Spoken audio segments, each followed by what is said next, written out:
லைஃப்பில் சின்ன சின்ன விஷயத்த செலிப்ரேட் பண்ணி பாருங்களேன். ஒரு குட்டி குட்டி சந்தோஷம் கிடைக்கும். அது மூலமாக வந்து பார்த்திங்கன்னா சந்தோஷம் மல்டிப்ளை ஆகிறத ஃபீல் பண்ணுவீங்க.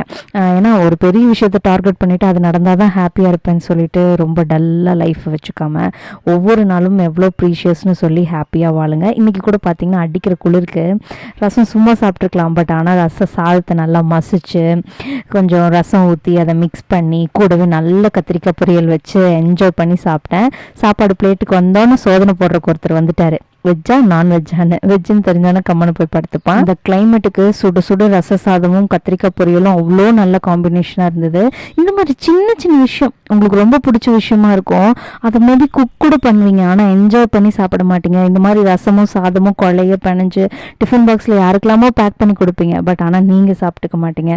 இந்த மாதிரிலாம் இருந்ததுன்னா கொஞ்சம் கொஞ்சம் மாற்றி சின்ன சின்ன விஷயங்களை உங்களுக்காக பண்ணி பாருங்கள். நிறைய ஹாப்பினஸ் வந்து நீங்கள் ஃபீல் பண்ண ஆரம்பிப்பீங்க. நைட்டுக்கு வந்து பார்த்தீங்கன்னா அது சப்பாத்தி கூட வந்து பார்த்தீங்கன்னா கத்திரிக்காய் பொரியல் வச்சு சாப்பிட்டேன். இப்படி தான் நான் ஒர்க் பண்ணும் போதெல்லாம் மார்னிங் ஒரு பொரியல் பண்ணிட்டேன். அந்த பொரியல் வந்து நைட்டுக்கு சப்பாத்தி வித் தட் பொரியல் இந்த மாதிரி தான் சாப்பிட்டுட்டு இருந்தேன். வந்தோன்னே எப்படி சோதனை போடுறான் பாருங்க, அவன் மூக்கு பாருங்களேன் எப்படி ஸ்மெல் பண்ணிட்டு வெஜ்ஜு தான் தெரிஞ்சோன்னே சரி போ நீயே சாப்பிடு அப்படின்னு சொல்லிட்டு படுத்துக்கிட்டான். இந்த வீடியோ பிடிச்சிருந்தா லைக் பண்ணிடுங்க. இந்த மாதிரி ஹோம் குக்டு சிம்பிள் ஃபுட்ஸ் சாப்பிட்றத பார்க்குறதுக்கு நம்ம சேனலை மறக்காமல் சப்ஸ்கிரைப் பண்ணி வச்சுக்கோங்க. தேங்க்யூ ஃபார் வாட்சிங்.